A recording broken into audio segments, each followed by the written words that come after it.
Good morning, class. Class third, chapter number 6, English first. The chapter name is The Microbe. What is the name of our chapter? Chapter name is The Microbe. This is a poem. It is written by Hilary Belloc. यानी इस poem के writer कौन है? Hilary Belloc. और ये poem किसके बारे में है? माइक्रोब के बारे में. किसके बारे में है? माइक्रोब. अब माइक्रोब क्या होता है? एक small, very small living organism, यानी बहुत छोटा सा बैक्टीरिया जिसको बिना किसी इक्विपमेंट्स के हम उसे नहीं देख सकते. यानी जैसे फॉर एग्जांपल कोई भी इंसेक्ट होता है, बीज होती है, हम मक्खियां वगैरह सब हमें दिखाई देते हैं ना. मॉस्किटो है ना, हनी बीज है, बटरफ्लाई है, ये सारी चीजें हमें दिखाई देती है. लेकिन जो माइक्रोब है वो हमें नहीं दिखाई देता बिना किसी इक्विपमेंट के. यानी माइक्रोब को हम माइक्रोस्कोप से ही देख सकते हैं. क्यों देख सकते हैं? कि वो बहुत ज्यादा स्मॉल होता है. तो ये जो सारा डिस्क्रिप्शन है वो हम यहाँ पढ़ेंगे अपने इस पोएम में. Then now we will start our poem. The first paragraphs, first line. The microbe is so very small you can't make him out at all, but many sanguine people hope to see him through a microscope. His giant tongue that lies beneath 100 curious row of teeth, his 7 tough tails with loads of lovely pink and purple spots. यानी ये जो first paragraph है उसका meaning क्या है कि the microbe is very small, यानी microbe है it's a living, small living organism and we can't see without any equipment. हम बिना इक्विपमेंट के इसको नहीं देख सकते. लेकिन जो सैंग्विन यानी ऑप्टिमिस्टिक, जो होपफुल लोग हैं, वो क्या करते हैं? इसको माइक्रोस्कोप की हेल्प से देखने की कोशिश करते हैं. जब आप इसको माइक्रोस्कोप की हेल्प से देखोगे तो जैसा कि आपकी बुक में यहाँ एक पिक्चर मेंशन है ना, ये जो पिक्चर मेंशन है यानी कि जो हमारा माइक्रोब है वो ऐसा दिखाई देता है. अब वो कैसा दिखाई दे रहा है जिसको डिस्क्राइब पॉइंट करता है कि his joint tongue that lies beneath 100 curious rows of teeth. यानी उसके टंग के नीचे 100 ऑफ टीथ, यानी खूब सारे टीथ की एक रोज है. जैसे फॉर एग्जाम्पल हमारे टीथ की भी रोज होती है ना. कभी किसी के ऐसे तो नहीं होता एक टीथ कहीं है एक टीथ कहीं है, सबकी रोज बनी हुई होती है. तो वैसे ही टंग के नीचे. अब टंग के नीचे टीथ कैसे हैं? आप जब भी बोल रहे हो तो आपकी टंग कहाँ है? अपने माउथ के अंदर. लेकिन जैसे ही इस टंग को बाहर निकालोगे तो ये टीथ क्या हो जाएंगे? टंग के बिनेथ, अंडर, नीचे. His 7 tough tails with her loads of lovely pink and purple spots. वो कह रहा है उसके बालों का एक बंच सा बना हुआ है ना. और वो क्या है? टफ्ड यानी बंच, गुच्छा, उलझे हुए से. With loads of lovely pink and purple spots. और उसके ऊपर क्या है? पिंक और पर्पल कलर के स्पॉट्स बने हुए हैं. ऑन ईच, सेकंड पैराग्राफ के अंदर, on each of which a pattern stands, और उस पर हर पे डिजाइन बने हुए हैं. composed of 40 separate bands. और वो कैसे हैं? जैसे 40 separate bands हो. his eyebrow of a tender green. उसका आईब्रोज का कलर कैसा है? ग्रीन. कौन सा कलर है आईब्रो का? ग्रीन. और हमारे आईब्रो का कौन सा कलर होता है? ब्लैक.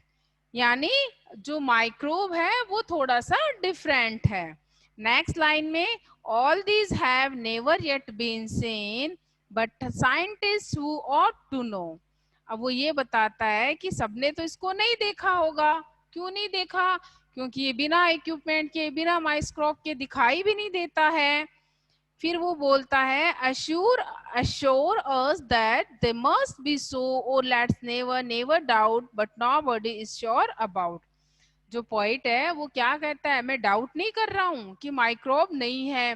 माइक्रोब तो है ही है, जब भी तो हमारी पोएम लिखी है. किसी ने माइक्रोब को देखा है, राइटर ने देखा है, तभी तो वो अपना एक्सपीरियंस बता रहा है.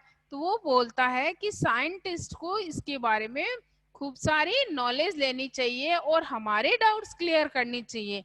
अश्योर करना यानी सर्टन, फिक्स. जो एकदम परफेक्ट बात है, इंफॉर्मेशन है, वही बताना चाहिए। O let us never never doubt, यानी हमें इस पर डाउट नहीं है कि वो है या नहीं है।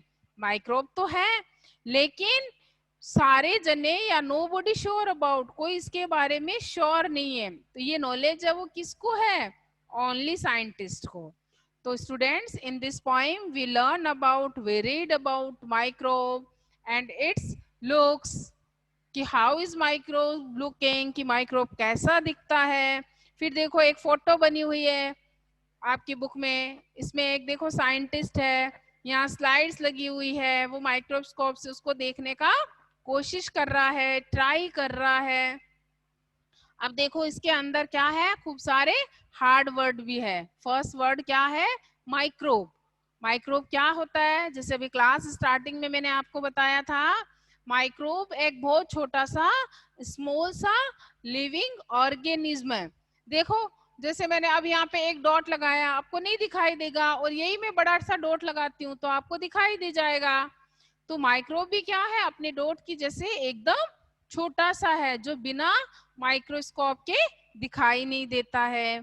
फिर नेक्स्ट वर्ड है make him out. Make him out का है मतलब जिसको हमें आई से देखने में डिफिकल्टी आती है। कई बार अपन देखते हैं ना, बहुत छोटे छोटे लेटर्स होते हैं तो हम यूं ऐसे पास करके देखते हैं, यानी हमें देखने में प्रॉब्लम्स आ रही है। सैंग्विन यानी ऑप्टिमिस्टिक पीपल। ऑप्टिमिस्टिक यानी होपफुल, जो पॉजिटिव होते हैं, जो हमेशा प्लस पॉइंट यानी अच्छी बात को सोचते हैं। बीनेथ यानी अंडर, किसी के नीचे, तो उसके टीथ कहाँ थे? अंडर द टंग, टंग के नीचे। नेक्स्ट वर्ड है क्यूरियस। क्यूरियस यानी स्ट्रेंज, अजीब सा, अलग सा। टफ्ड यानी जहां से आपके हेयर टक करे हुए होते हैं, बांधे हुए होते हैं। बंच बना होता है ना, जैसे मम्मा पूरी पौनी बनाती है या ब्रायल बनाती है, तो क्या होती है, नीचे एक रबड़ बैंड लगाती है। फिर है टेंडर। टेंडर यानी सॉफ्ट, टेंडर यानी सॉफ्ट। फिर है अश्योर, यानी कोई भी बात जो हम बोल रहे हैं वो एकदम सच्ची हो, सर्टेन, फिक्स हो। ठीक है। अब देखो इसके अंदर कोई भी पोएम हो, इन प्रीवियस क्लास यानी आप जब सेकंड क्लास में थे या आपने जो पहले चैप्टर किए थे, हमने राइमिंग वर्ड्स किए हैं ना। तो राइमिंग वर्ड्स कौन से होते हैं? जिनका प्रोनाउंसिएशन सेम सा होता है, लास्ट वाले 2-3 लेटर सेम से होते हैं। अब आप इस बुक में राइमिंग वर्ड्स कैसे सर्च करोगे? जैसे देखो फर्स्ट लाइन का लास्ट वर्ड क्या है? स्मॉल। अब मेरे बोलने में देखो स्मॉल, और सेकंड लाइन का लास्ट वर्ड क्या है? ऑल। क्या है? ऑल। थर्ड लाइन का लास्ट वर्ड क्या है? होप। फोर्थ लाइन का लास्ट वर्ड क्या है? माइक्रोस्कोप। यानी जिनके लेटर्स, जो लास्ट वाले लेटर और प्रोनाउंसिएशन थोड़ा सेम हो, उनको क्या बोलते हैं? क्या बोलते हैं? Rhyming words. क्या बोलते हैं? Rhyming words. फिर देखो आप एक्सरसाइज करोगे नेक्स्ट, मेचअप्स। जैसे मान लो मेचअप के एक तरफ लिखा हुआ है कि जॉइंटेड, तो जॉइंटेड क्या थी? उसकी टंग। इस तरह से आपको मेचअप्स के आंसर ढूंढ के करने हैं। तो आई थिंक आपको ये पोइम समझ में आई होगी। Thank you.